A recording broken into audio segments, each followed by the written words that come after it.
दोस्तों ये है दोस्त मोहम्मद मज़ारी।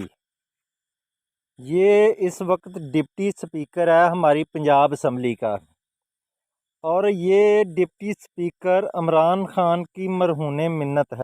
इसका तल्लक एक बलोच फैमिली से है, लेकिन ये देखें हिंदुओं की तरह हाथ जोड़कर बैठा है, जैसे इसका तल्लक किसी हिंदू फैमिली से हो।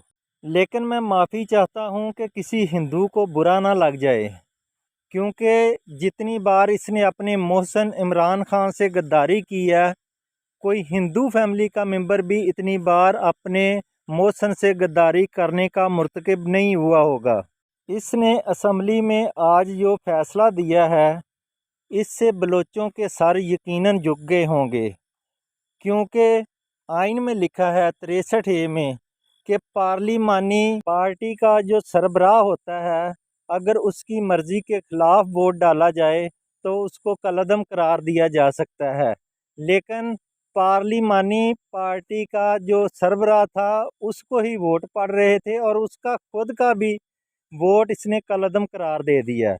ये आइन की शेख 63A के मुताबिक नहीं, बल्कि जो अदालत ने लोटों के ख़िलाफ़ फ़ैसला दिया था ना, उस फैसले को पढ़ के ये कलअदम करार दे रहा है। ये अपने आप को चीफ जस्टिस समझ रहा है। अगर तुम्हारी इतनी हैसियत है तो उस फैसले में तो लोटों को डी सीट भी किया गया है।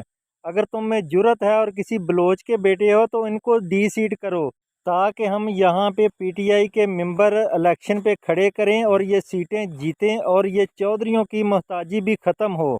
लेकिन मुझे लगता है कि आपने गधा बिरयानी खा ली है, जो आपको समझ नहीं आ रही। ਜਾਂ ਜਾ ਕੇ ਕਿਤੇ ਪਿੰਡੋਂ ਟਿੰਡ ਕਰਾ ਦੇ ਉੱਤੇ ਕੱਦੂ ਮਲ, ਤੈਨੂੰ ਕੋਈ ਸਮਝ ਆਵੇ। ਤੇਰੇ ਤੇ ਵਾਲਾਂ ਨੇ ਤੈਨੂੰ ਵਕਤ ਪਾਇਆ ਵਾ ਪਾਗਲਾ।